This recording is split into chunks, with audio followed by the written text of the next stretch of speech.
Hey guys, welcome back. It's Lucid, and we're jumping back into our Let's Play with Late Age Mictlan. It's turn 26, and a quick recap of last turn.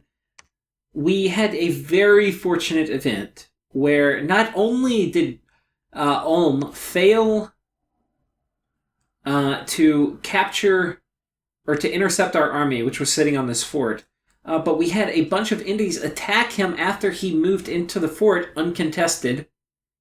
And because that happened, his army was trapped in there and he could not follow us. So we took our big army and we moved it over here to go on top of the fort. And we'll start with the battles.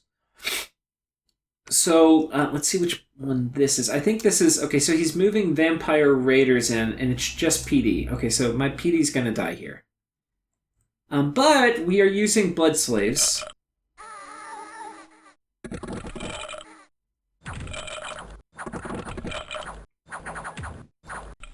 This is a bit of an odd setup where he has one communion slave and two masters. So he's just using this guy as a big heat sink. And that's going to result in him getting heavily afflicted. Unless these guys are fatigued out. Okay, no, they fatigued out. Okay, so that's actually nice. It kind of worked out. Oh, nope. There they go. Summon Imps. That casts, or that makes a lot of fatigue. Okay.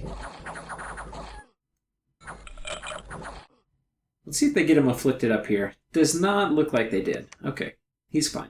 So that actually works pretty well. They just used him as a big heat sink, or fatigue sink, instead of actually getting any path boosts out of it. Okay, coming down here,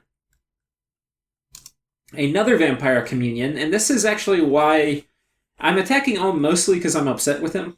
Or not upset, but exacting diplomatic vengeance. I'm not, like, angry.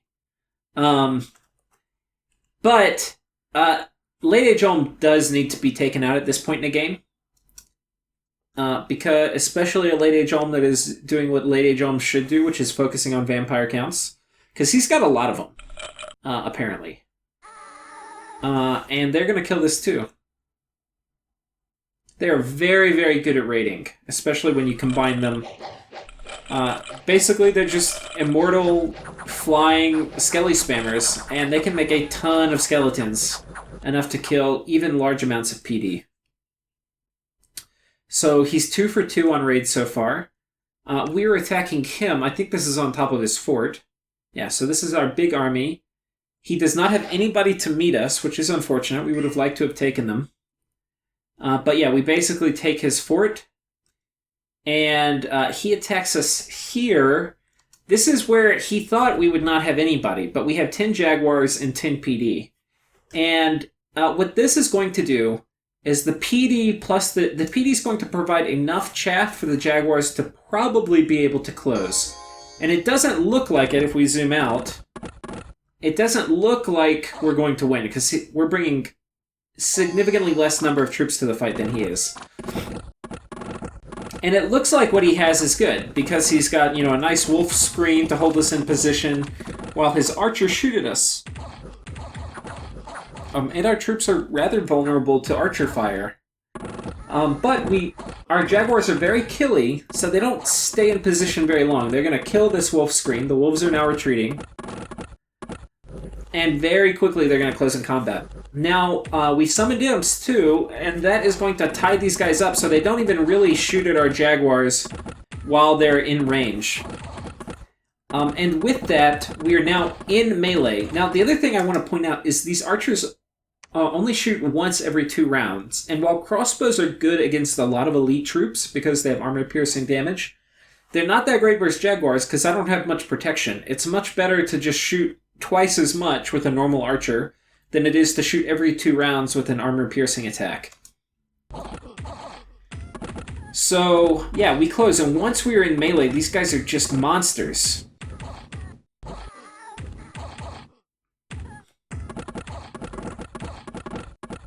And so with just a very small force, we're able to decimate this force from Ulm. And we had another squad of imps come in, which is going to be nice. It's going to hold some of these troops in position and just ensure that we clean up every last bit we can. And hopefully we get both of these commanders here. There's a commander here and a commander here that we want to get both of those. Okay, that one's dead. And our troops are very fast, so we're probably going to get that one too. Okay, and then we'll chase these guys down. Okay, so we killed basically everything. So we lost 2 of the vampires, but otherwise we had very, very good events here where we lost 1 Jaguar Warrior and we killed 60 Rangers Bomb. This is a lot of production. I mean, these are each 12 gold. They're not exactly cheap. So, yeah, it's almost like 1,000 gold worth of units. I mean, this is a lot of production. I mean, it's almost a whole, like, player turn worth of production. He's maybe at 2,000 income if I'm kind of optimistic. And this is killing 1,000 income. And it cost us less than 1 turn of stuff. Like, we make more than 10 Jaguar Warriors a turn. So very, very good for us. Very low commitment with a big outcome. Okay, continuing on. We also attacked the Independence, if you recall from last episode. We had a bad event where this little forest got taken over by some satyrs and heretics. And there we go. Okay, so we killed them, which is nice. They're free experience for our Jaguars and Eagles. And then that's basically it. We are getting rid of a lot of unrest. Our blood economy is going very strong. We got 30, 60, probably 80 troops total. 80 blood slaves. We are spending those as fast as we can make them on binding Jaguar Fiends. And we need a lot of them. Now, there are a few things that are going to happen here this turn. One, so you can see he raided here and here, which is a bit annoying. He would have had me completely surrounded here, which would be kind of bad, but fortunately we won that. Now, I'm going to storm this castle, and I don't think he has anything that can stop me. So we're going to kill whatever is inside here. This army is going to go lock up this fort. Now, what we're going to do is I want to pin up whoever is in this fort because I don't want them to be able to come and interrupt any of my plans over here. I also want to just stop production. So we're moving this guy in. He should totally be able to take this, but potentially if he moved like a Doomstack from his cap, he could catch me.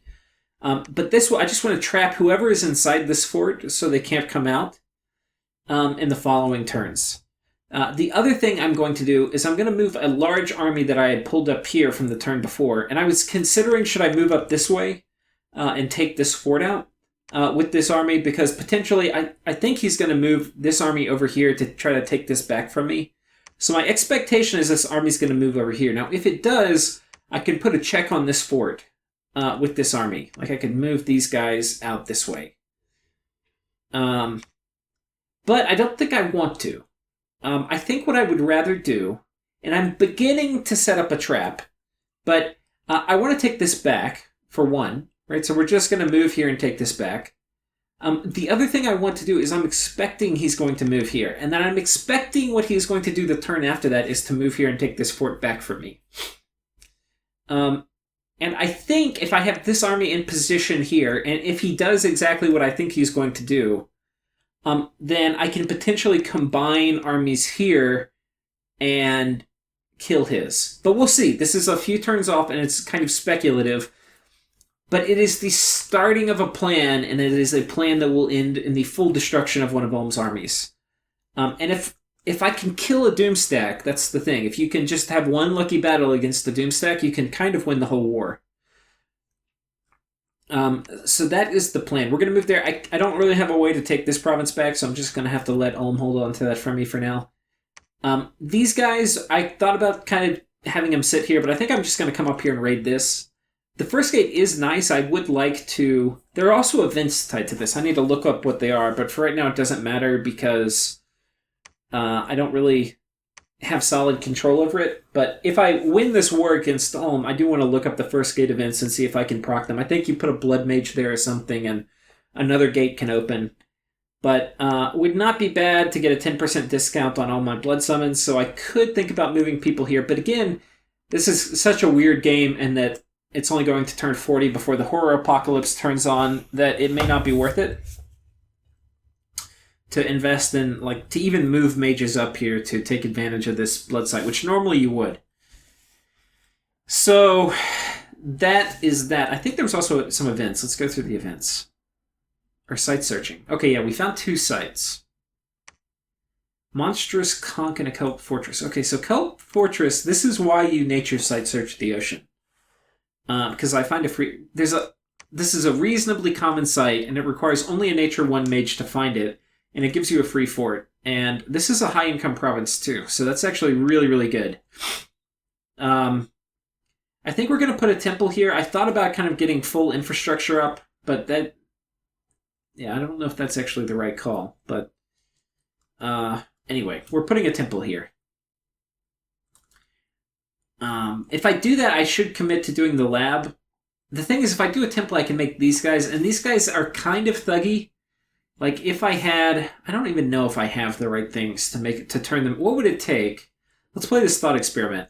Here's the unit. What would it take to turn this into a thug? We have pretty high defense. With my bless, it'll be up to 16. Okay protection, and decent HP. My bless is going to give quickness, blood surge, more strength, and luck. But luck, you don't really want to rely on a thug unless it's like an anti-thug. Like if you're trying to kill other thugs or super combatants, which usually you want to do that with like air magic dudes or flyers, not with people who are going to walk around. So let's see if we can turn this into a normal PD rating thug. With the items we can build, and right now we're construction 4, what could we do? So, being ethereal would be helpful, because with high defense, and this guy would also be able to. I mean, so he's going to bless himself. He'll be 16. How much does the stone spear give?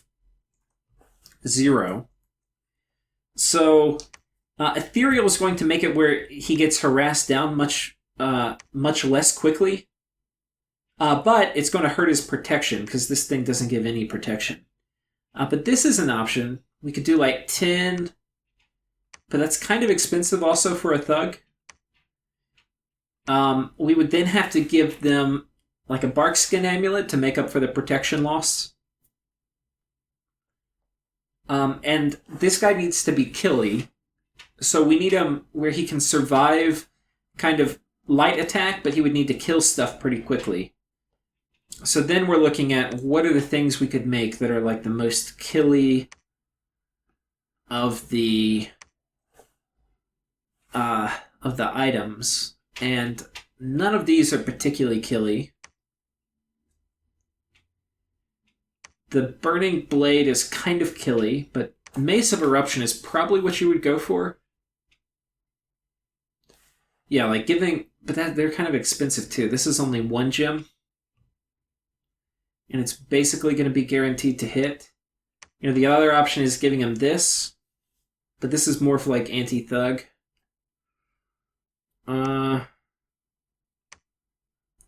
So maybe something like this. And then potentially with air gems, I only have 1 air dude, but I could potentially give him like a... Where's my air dude? He's site searching up here, Chrysolite Hulk.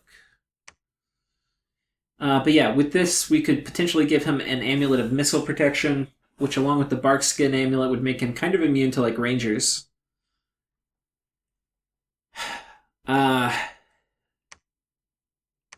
Yeah, I'm not sure. In terms of mage turns, it's probably better to make him 1 of these than 2 of these. So I think it depends who we're attacking. I don't know if it's worth it. We're getting into like pretty high gem investment now. Oh, but you know what I have for weapons? I already have this. Which this combined with a few defensive blesses, because he's going to be attacking twice a turn, would give probably enough for him to just chew his way through PD. I'd have to kind of test it, but it will also increase his defense by 3. So if we look at it, it's going to put him up at 2 from quickness, so it's going to be 16. 3 from this, which is going to be 19. So he'll be at 19 defense, which was pretty high. Plus ethereal. Plus bark skin, plus amulet of missile protection. I mean, it's now pretty expensive, though. That's 5, 10, 20, and then this item's already built, but it's expensive. So it's kind of like 30 gems of items for a not great thug. But if I don't have anything else to spend the gems on, it's not a bad idea. So I might do that. We'll have to see. I really wish if I had Earth, I could make it's at construction 6, but like marble skin armor or marble armor would be really good. Yeah, not a great chassis to thug out, but probably my best until I get some of the better blood summons. Anyway, so that's basically it. We are moving our troops up here. I don't know where his vampires are going to go next. I'm not really even thinking about that yet. There's a good chance they just come and attack me here. Oh, the other thing is I'm moving this turkey in. And the turkey is hopefully going to give a bunch of water gems to this guy in the next turn in case there's no lab here. But yeah, he's just going to spam out wooden warriors. So that is one thing we're doing, is we're trying to get wooden warriors on the battlefield a bit more. But I don't need that much of it because I expect this will be a pretty easy fight inside this fort. And with that, the other thing is we're moving troops up this way to kind of catch on. We are like moving, patrolling every time we go in a fort like this. So we're going to try to just catch them wherever we can. And I do want to get these guys where they can come up and get another army, because this army that I have here is going to move over here. And it's probably going to end up combining with this. So these guys that are moving up here, it's this army coming up this way, will be kind of the new backbone of another army, which probably comes up and eventually checks this palisade. But we'll see. This is all super contingent. One of the main reasons I didn't move this army that I have here up to check the palisade is because there's a chance, and I think it's a low chance, but there's a chance that he says, well, okay, you want to take this? I'll take this. We'll trade 1 for 1. Now, if he does that, the risk is this army can just rampage through and take this and take this. But I don't know what he has up here. I don't have a great scouting network. If he has a ton of stuff up here, he may, I may find like a 400-person army in here the next turn, and then they're going to come over here and smack me. So we'll see. I don't know. He could move these guys down here, and if he did move this way and I had troops moving up to attack him, especially like this tiny little army, he would just demolish that with this. Like, they would just absolutely destroy my army. So we got to be a little careful. And I think that's about it for this turn. So thank you guys for watching, and I will see you in the next episode.